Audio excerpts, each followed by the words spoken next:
Hello ladies and gentlemen, welcome to the School of Science. My name is Luke and this is the post-match for Aston Villa versus Everton. Aston Villa 3, Everton 0. Now, to start things off, Everton in the first half, we weren't too bad as a whole. We played well, we put Aston Villa under pressure. Solomon Rondon had a couple of good attempts, Tamari Gray had a few attempts. Most of our attacking force had a crack at the goal, most of them going wide, keepers stopping a few, their defence sort of cutting it out. So, from the first half's perspective, we were roughly on level pegging with Aston Villa. Now, after the break, it was a similar sort of situation. Aston Villa made a little bit of a switch around in terms of formation, didn't really swap any players, but in terms of just getting a few people shifted around here and there, they were able to sort of alter things a little bit and put a different form of pressure on Everton, which we were able to adapt to for a small while until the first goal went in, which I don't want to say it's Luca Dean's fault, but I felt like he should have done more and not let, I think it was Matthew Cash, cut inside in order to get the ball in. Then, shortly afterwards, we ended up conceding the corner, which came off Luca Dean's head to go in for an own goal. Again, another situation which could have been avoided, but I feel I wouldn't be too critical on judging Luca Dean on that one. But after that, our heads just seemed to have dropped a fair bit. We just weren't getting the performance in, we weren't really getting the pace in, we weren't really putting the challenges that we should have in.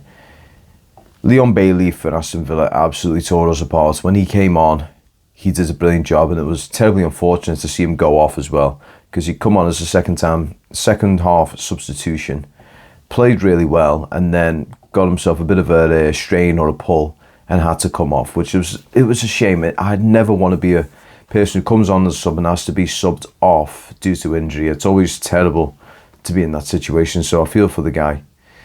But in all fairness, looking at that game, Everton's holes were pretty much predominant in areas where we were actually missing our mainstay players. We were lacking the attacking prowess, which would have been down to, say, the lack of Richarlison and the lack of Calvert-Lewin. The right side of our end did seem a little bit hollow, but in all honesty, I don't want to blame Tamari Gray. I don't want to blame Ben Godfrey too harshly for it, just for the fact that it's not his natural position. Granted, he's a professional and he should be able to play anywhere on the field. But in order to play at the Premier League level, you've got to be at the very peak of your fitness in a certain position. So putting him in the right, it does put him off a little bit. So I'm not going to put too much blame on him. The main villain for our team, I would say, would have been Luca Dean. And to tell you the truth, just because he did not seem on his game today. He wasn't even taking the corner kicks for Everton. It was Andros Townsend for some reason. I'm not sure why Rafa chose that situation, but in all honesty, the kicks were just as good. He was able to get them in and around the area. Michael Keane was unfortunate not to score one through a header. Likewise with, I think it was Yerry Mina as well. They all had good little efforts, and Martinez, being Martinez, he's got some really brilliant saves in. But yeah, guys, at the end of the day, missing Pickford, missing Coleman, missing Calvert-Lewin and missing Richarlison did actually hurt us in the end.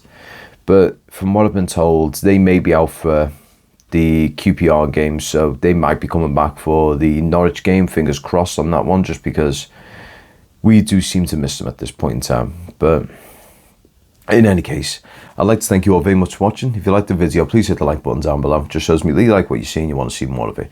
Also, if you want to suggest anything to the channel, whether it be a new little style of making videos, or whether you want me to try a new video altogether, whether it be something about Everton or something about Bramley Moore or something about football in general, I am open to other suggestions, so put them down there if you want to suggest anything to me.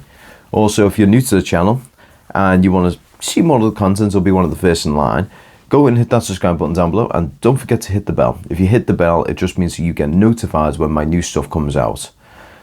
Also, I'd like to say a big thank you to CT Baz and Mal for being our ongoing Patreon supporters. If you want to be like CT Baz and Mal, and you want to be in the little box here, as well as get early access to any of the Bramley Moore videos to come out, why don't you go over to the Patreon and pledge to the School of Science Superfan tier. Now, being a part of that tier does give you access to all the early footage. So Bramley Moore videos, this is a very important one. Bramley Moore videos, when they come out on the YouTube channel on a Wednesday at 6 p.m. But if you are a Patreon member and you are part of the School Science Superfan Patreon and not the Cup of Coffee tier, because if you're part of the Cup of Coffee tier, it's basically you are donating £1 a month.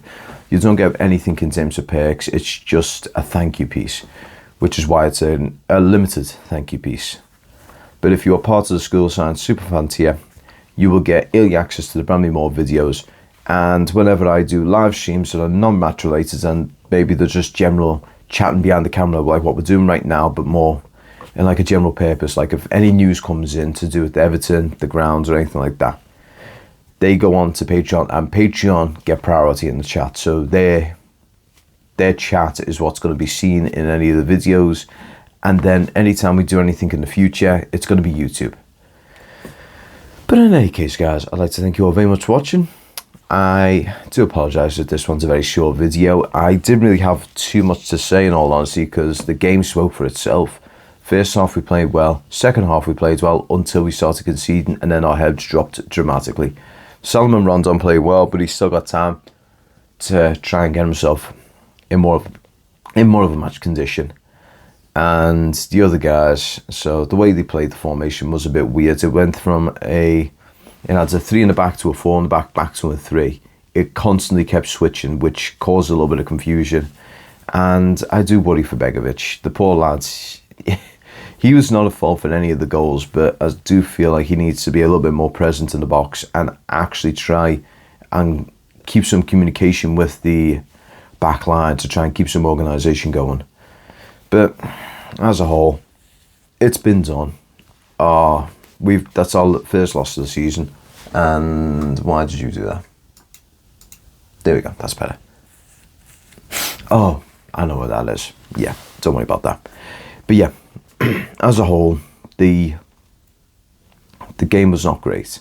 It is our first loss of the season, but we need to dust ourselves off and crack on with it. But in any case, guys, I'd like to thank you all very much for watching. I'm going to see you on the next video. Peace.